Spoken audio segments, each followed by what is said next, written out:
Hello, everybody, and welcome back to another episode of the Daily Crypto News. And yes, guys, we're still busy with our insane 2000 XRP giveaway. And if you want to enter, all you have to do is press the like button, be subscribed, and comment something down below. If you've done that, you're automatically entered, and there's nothing else you need to do.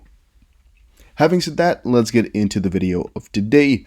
Top Ripple executive says he owns Bitcoin, XRP, Ethereum, and this small cap crypto. So, first of all, J. Adele or something like that on Twitter posted, "Sorry to ask you that, David. Do you own any crypto included XRP at the moment? I know you more likely won't answer this question." David Schwartz, however, did answer, and he said, "Yes, I own XRP and Bitcoin, as well as some small amounts of BAT and Ethereum, and very small amounts of a few others," which is something I found quite interesting, yet also quite predictable. So the main reason I find this predictable is because most of the crypto executives out there do own some Bitcoin, mostly for the reason that that's the first coin, is the one that a lot of them got into crypto with, because of course it's the first one, and because there's the highest chance of that coin reaching mass adoption first and then moving over into altcoins. So there's a good chance that holding that coin will get you sort of richer in the short term, if you guys get me. Now, another reason why he holds a Bitcoin most likely is because it's still, from a technology perspective, quite cool. Even though it's not safe and it's not good, David Schwartz has often expressed why Bitcoin is really bad, actually. It still is very innovative if you think about it. Bitcoin really originated so long ago, and it was, theoretically speaking, so well made for its time. And David Schwartz has been into cryptography and really what we're doing here for the last 2 decades, maybe 3 decades even. And so I think he just is intrigued by this stuff. Mostly, though, I think that is just that there's the highest probability of that coin getting to the big gains first. Because, as I've said before, he expressed to us so many times why Bitcoin is bad that it would be kind of weird if he bought into Bitcoin because he thinks it's such a good coin. But again, holding Bitcoin because you think it's a good coin or because you think there's still money to be made are two completely different things. So keep that in the back of your head as well. Huge Bitcoin tram and campaign and billboards flood Hong Kong's financial district. So yeah, this is going around in Hong Kong right now like crazy. A massive Bitcoin ad campaign has launched in the heart of Hong Kong's financial district, featuring 3 Bitcoin trams and matching billboards. It is a community initiative coordinated by the Bitcoin Association of Hong Kong, an organization with more than 5,000 members. And I'm kind of wondering how they did that. Like, how did they get so much money? Well, the educational campaign is an initiative from the Hong Kong Bitcoin community, emphasizing that the campaign is financed with donations from the community with the goal to foster and promote Bitcoin and its technology in Hong Kong. The association has more than 5,000 members and has held more than 250 events. Its website details, the Bitcoin Tram campaign has the goal of matter-of-factly discuss the risks and merits of Bitcoin, especially in the context of ongoing financial and economic changes. So I think it's a very cool idea here to do this. I actually don't know how expensive it would be, because if you think about it, if there's 5,000 people and they all give a couple of bucks, well, there must be some guys who are, not that afraid of giving a couple $1,000. If you add it all up, really get yourself a little bit of a cool ad campaign, especially when it's a little bit of a shorter ad campaign for like a month or so, maybe even less, September 11th to October 8th. I think you can round it up pretty easily then.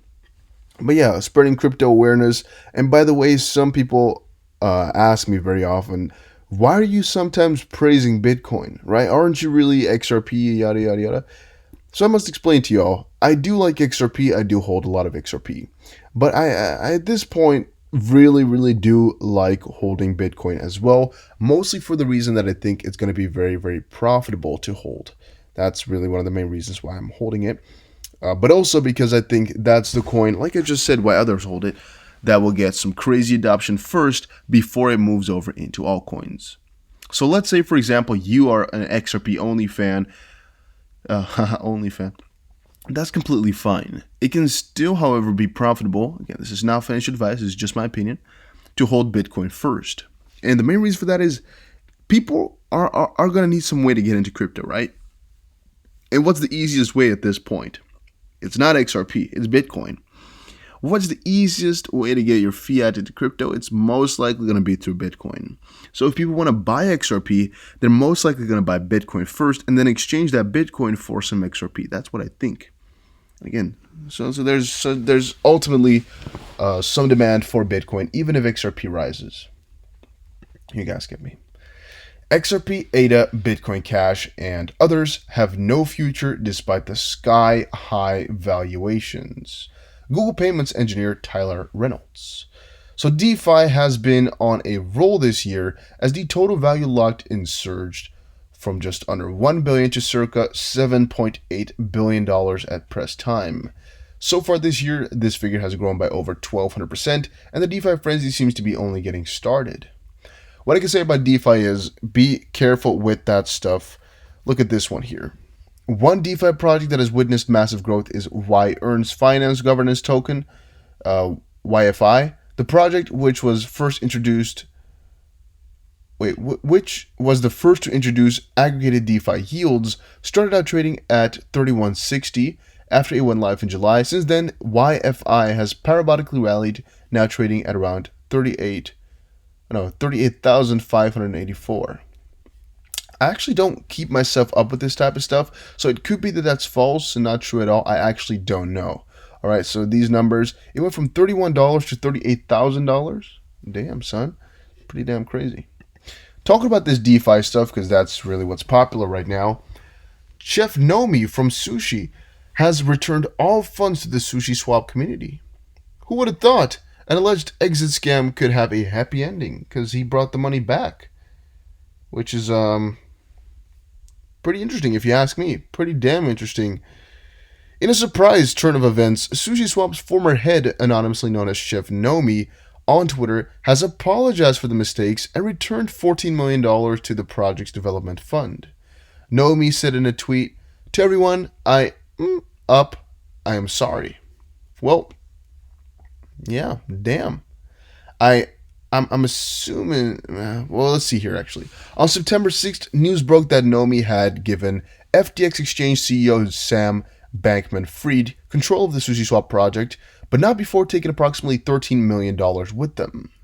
The funds, which Nomi alone controlled, were from a $27 million developer fund that was meant to buoy the nascent project.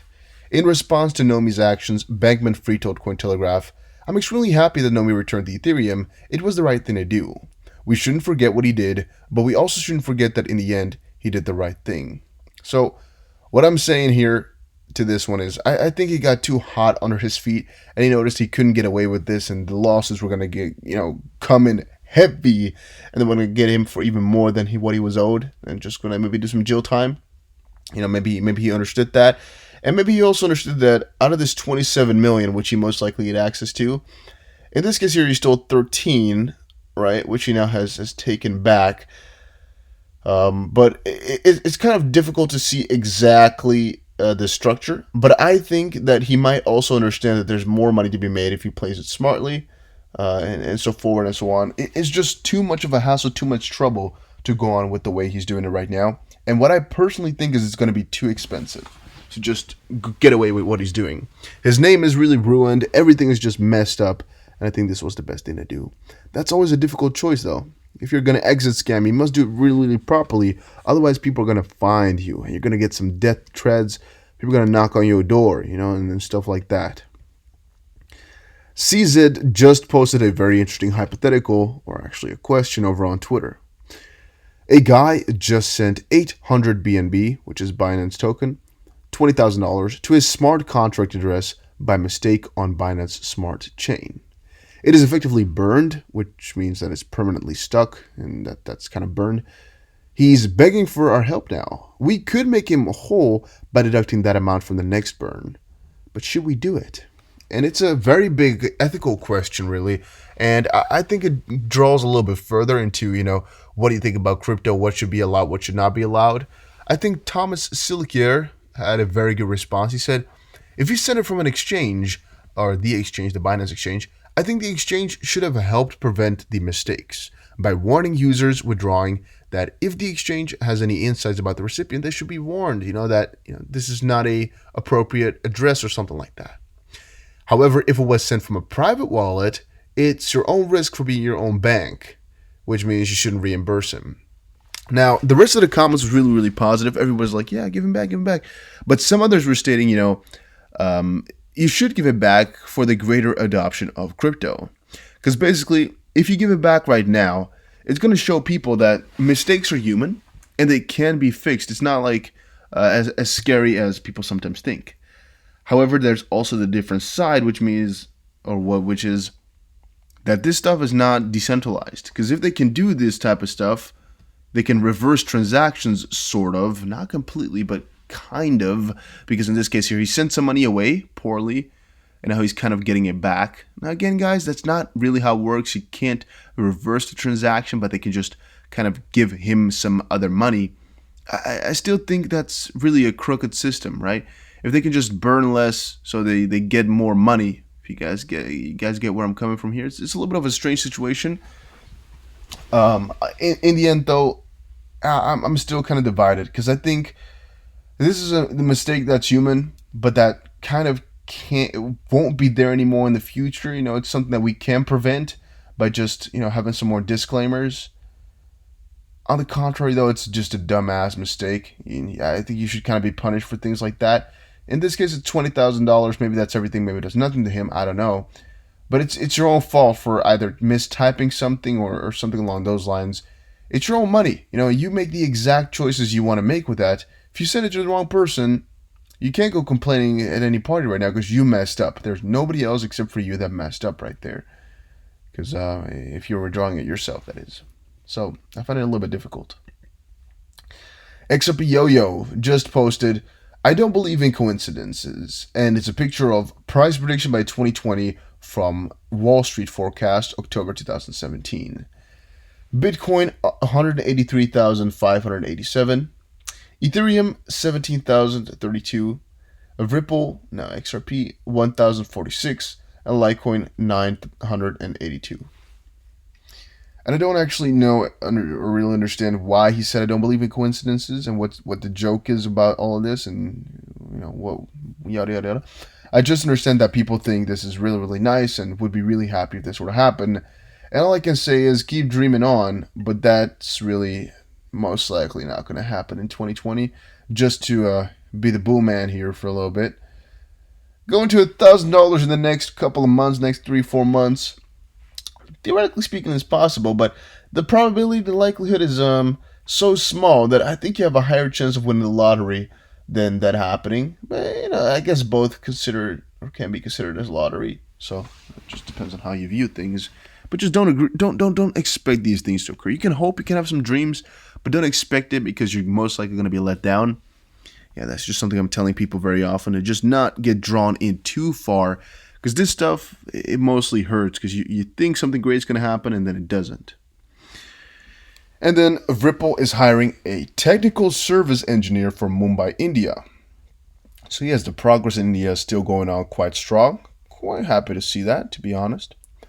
Ripple's technical service engineer would be providing first-class service and support for their financial institution customers using Ripple's mission-critical software to make payments across the world.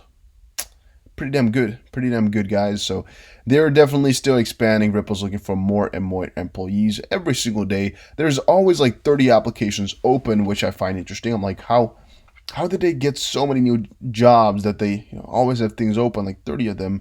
But then I'm looking at the ads and I'm like, this job specification is so specific, and I don't think there's really many people who can fill those jobs. But then again, Ripple is a multi-billion-dollar company, and they are looking for some crazy finance people. And yeah, some of them you're not really going to find everywhere, and thus, if it's not a first come first serve basis either. I don't think, right? Because they need some quality people. So it might take some time before you really find the right guy for these bigger deals, because possibly they could mess up billions of dollars right there with some stupid mistake. if you're an important guy that they're looking for. So yeah, that's something I just recently thought about as well. But guys, that was it for today's video. Hopefully you all enjoyed it. I had this open. It's just the same thing. Okay, I had it open twice by accident. Okay, I think that was it for today. I think we went over all the articles. Hopefully you guys enjoyed it. If you did, make sure you press the like button and subscribe. And hey, crypto's looking pretty damn juicy, guys. Pretty green. Everything is looking green. Very, very good. Very, very good. Guys, thank you all. Take care and have a very, very nice day. Enjoy your weekend.